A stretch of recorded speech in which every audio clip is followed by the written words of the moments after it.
owned a dog, you will have noticed that if you provide them with food and water and shelter and affection, they will think that you are God. Whereas if you've owned a cat instead, you would have been compelled to realize that if you provide them with food and water and shelter and affection, they draw the conclusion that they are gods. What? I fail to see your point, Mr. Kitchens. The point is, my dear lady, that the idea of who is God, or whether there even is a God, depends on whom you ask, and is therefore pure, unadulterated nonsense. Mr. Kitchens, this is absolutely Okay, everyone. We all know that we agree to disagree on the idea of God. Let's play nice and stick to the reason why we're here, shall we? Ah, yes. Why are we here indeed? Other than to see the famous House of Dying, of course. What do you mean? You are here to serve as Abacus Diaboli. Yes, of course, but why us? The two of us are perhaps your most vociferous critics. You could have literally asked anyone else. Yes, I'd love to know the answer to that too.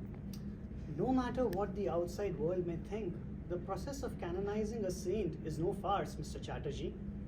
We want to show the world that we are making every effort to consider both voices for and against the cause. You don't seem convinced, Mr. Kitchens. Interesting choice of words. What do you mean? Wanting to show the world that you're doing something and wanting to actually do something are two very different things. You are as sharp and relentless as advertised, Mr. Kitchens. I agree. So allow me to prove to you both that my intent is the latter. Would you mind if I record this conversation for posterity? By all means. Not at all. Thank you. So let me begin by asking you, is there any reason you believe that this kindly, wizened old lady who has consecrated her entire life to the needy, destitute, and dying should not be canonized into sainthood by the Catholic Church? Father, you paint this woman as a lone, self-sacrificing zealot, but she also founded and chaired a multinational missionary organization.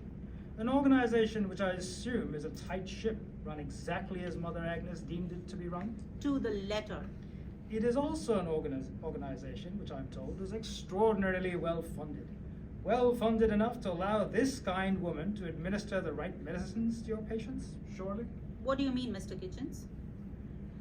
Excuse me, my dear. What is your name? Prudence? And may I ask how you're treating this patient?